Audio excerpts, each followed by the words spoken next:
Hello, I'm Oliver Jones. I'm the director of Nasty for the Prodigy.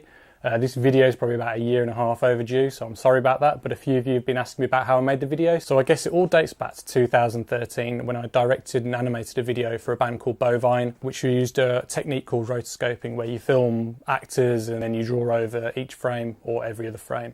Fast forward to 2014, around September, October time, I was juggling two jobs. I was directing and animated a video for a band called Silosis, and I was also working full-time as a media teacher.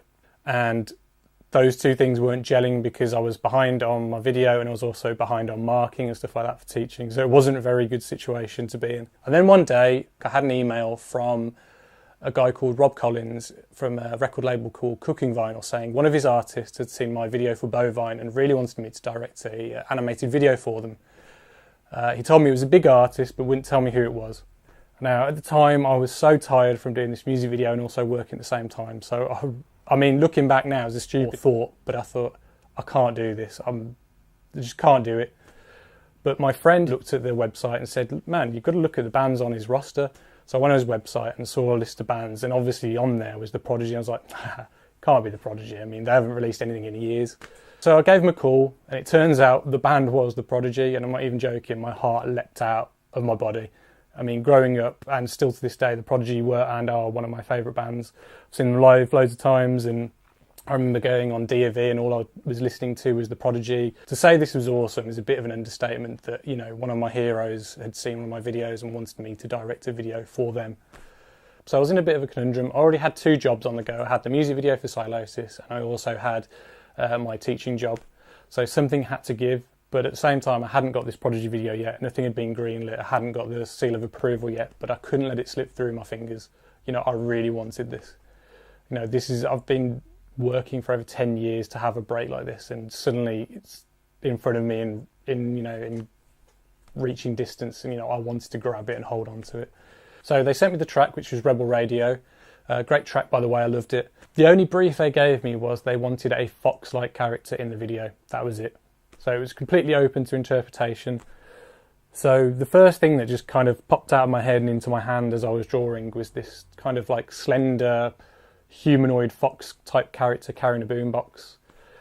So I showed it to my friend Brandon, who has been a frequent collaborator on many of my projects, and I've worked on a ton of his. We just worked really well together. And I showed him this idea of this fox character in the song, and he really liked it. And together we came up with our idea for the video. So this enigmatic fox-type character would go into bars and strip clubs where, you know, degenerates and lowlifes would be, that, you know, people that society may look down upon. And he would hypnotise them with glowing eyes, and they'd start following him like a Pied Piper. And then he'd be flanked by his left and right by Keith and Maxim, who'd be singing and shouting and screaming the Rebel Radio anthem. The camera would pan down, and we'd see Liam like broadcasting it out to the world.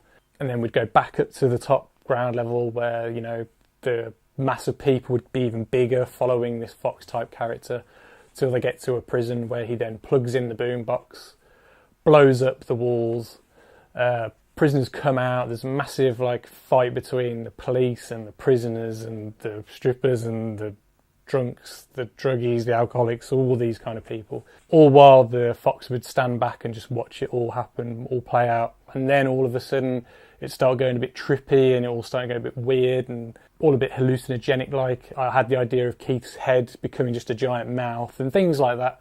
The fox would then pick up one of these news reporter cameras and look into the camera and hypnotise the world, the selfie of doom, as we called it in the treatment. So yeah, basically we came up with this idea that was totally balls to the wall, totally crazy, because we thought it's the Prodigy, you know, we shouldn't hold anything back. But ultimately when we sent in the treatment with the artwork, they weren't quite digging it. I think some of the ideas they've had in previous videos and things like that, so they weren't keen to retread familiar ground. They wanted to, you know, break new ground, which is totally fair enough. But I thought I totally fucked it up, and it was over. But no, Liam just said, well, come up with another idea. So what we did was we took several elements from that video. So I know Liam likes the Pied Piper idea and the glowing eyes of the fox, but they were very keen on actually having a fox in the video. So instead of a humanised fox, they wanted it to be a fox. Yeah, and then from there we came up with the idea of the fox hunters. Brandon came up with the idea of the fox going into the garden, meeting the young girl, and that causing a chain of events which lead to the fox hunters to end up being, lured by the fox. And then I came up with the idea of the hunters becoming foxes themselves, essentially becoming what they hate the most. And then, we figured out the rest of it as we went along. So it was quite a simple process once we got that idea, but sometimes you've got to throw in everything in the kitchen sink to kind of whittle it down to this kind of smaller idea that I think a lot more effective, and it kind of says something more than the original video did. So we sent the treatment, they loved it, but they wanted to see more from us in terms of storyboards, character designs, concept artwork. They also wanted us to try and include the band, which, we did a few concepts and mock-ups, but eventually that kind of fell to the wayside because the band felt it was stronger if it was just about the story and it didn't focus on the band. I also did some animation tests with the fox, and then we sent those off, and then, this idea was going in the right direction now. But the one thing they wanted it to be a real fox, so they wanted it to look like the fox from the album cover. I originally thought it was all going to be animated because that's why I originally thought I was hired, because of my previous video for Bovine was completely animated. But it turns out they wanted a real fox. Where do you find a real fox? Do I set up a green screen in my garden and try and just hope one runs past? But no, I went online, typed in animal actors was the first thing I typed in. First result was animalactors.co.uk. So phone them up. Do you have a fox? Yeah, we've got a fox. How much is it? £1,000 a day. £1,000 a day. So we had a good solid concept. We had a real fox, and all we needed was the green light from Liam, and luckily he loved the idea, and he greenlit the video, and I can't even tell you how happy I was. It blew my mind. I know I'm quite monotone and a bit subdued, but I was genuinely really happy. That same night I went to go and pick up my girlfriend from work, and a fox ran past me, and I thought that's a good omen. Not that kind of omen, but an omen. But now I had 3 jobs. So I had the Prodigy job, I had the Silosis job, and I had the teaching job. What was I going to do? So teaching job went. Luckily I wasn't on a contract, so I just went bye-bye. And then I said to Cooking Vine, okay, I've got this music video that I need to finish before I can start your one. And they wanted the Prodigy video in 2.5 months at that time. And so I said, okay, if you give me 2 weeks to finish the Silosis video, then I'll spend 2 months doing the Prodigy video. And they were cool with that, and they let me do that, and I don't think I've worked harder in my life. That was a grueling 2 weeks to try and finish that Silosis video. But luckily I did it, and it did quite well and people enjoyed it, so that's cool. And then we started the Prodigy video. So the first day we shot with the Hunters and cast 4 of my best friends to play the Hunters. I had Chris Kenyon as the lead, his brother Rob Kenyon, Mark Breeze, and also Paul Nadin. Not Scroobius Pip. A lot of people think it's Scroobius Pip, but it's not him. We shot on the green screen, and the reason why I shoot on the green screen even though I'm drawing over it is because there's no other information around it to kind of disrupt what I'm going to be drawing over, so it's just a lot easier and cleaner. And also when I'm coming up with rough composites of the hunters riding past one another and things like that, I can key out the green and things like that and just make sure that it looks good before I start animating it. The way we simulated the horseback riding was they mounted the back of the settee. That couch took a complete pummeling to the point where it snapped in the middle. Whoops. But luckily that green screen studio doesn't exist anymore, so they're none the wiser. Then the next day, me and Brandon travelled all the way down to London to film the fox. That was an interesting experience, to say the least. We were told that they had a farm and loads of fields and loads of space that we could set up our green screen and film the fox on. But as we got to the location, we got to a very small little terraced house, and I was thinking, this doesn't look much like a farm. So we knock on the door. We're at the right place, so that's good for starters. But it turns out we couldn't film in the farm because if the fox got loose, they would never see the fox ever again. So we had to film in their back garden on their patio, which was, it was fine. We got it done. And the way we got the running shots back and forth was we had to just stand around a circle and kind of if he ran towards us, we just kind of went like that. And he went back and forth like that until we got loads of wide shots. And then we kind of put in obstacles, so we put like chairs and tables all around, and he'd climb on top of it or climb underneath it. And then we'd put clothes on top of him, and we'd tickle him, and his head would pop up out of the clothes. It was a lovely experience, really interesting family, and I mean that in the nicest, kindest way. A bit mad, but lovely.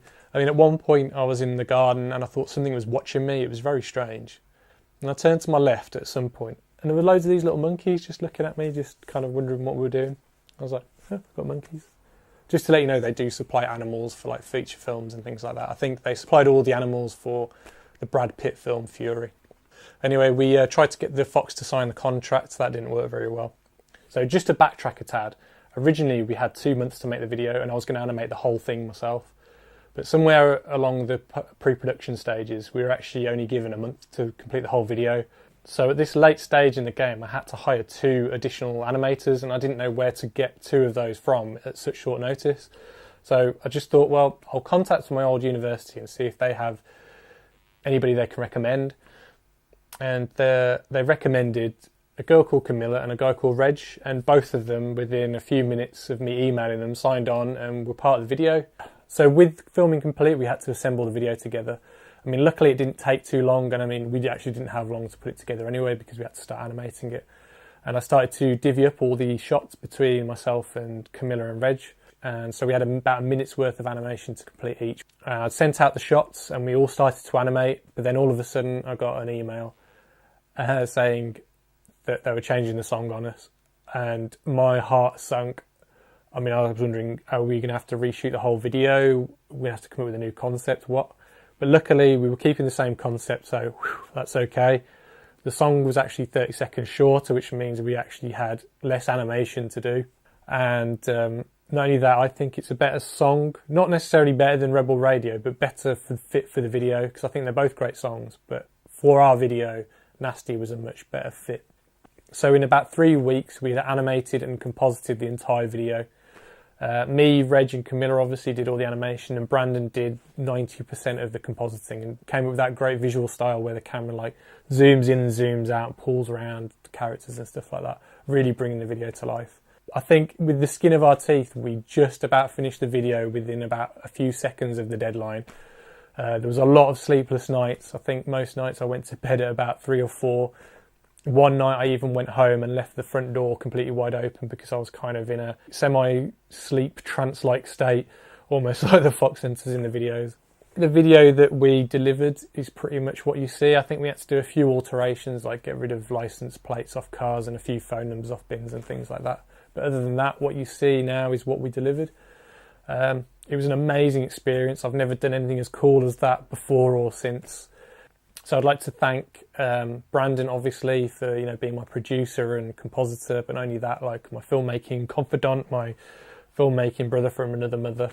I'd like to thank Reg and Camilla for always being on time and producing some great animation.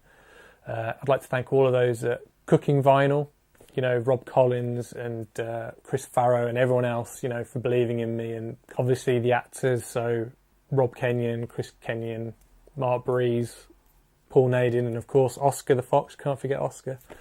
I also want to thank, of course, the Prodigy, so Liam, Keith, Maxim, for giving me such an amazing track to work with. I really appreciate it, and it's one of the greatest things I've ever worked on.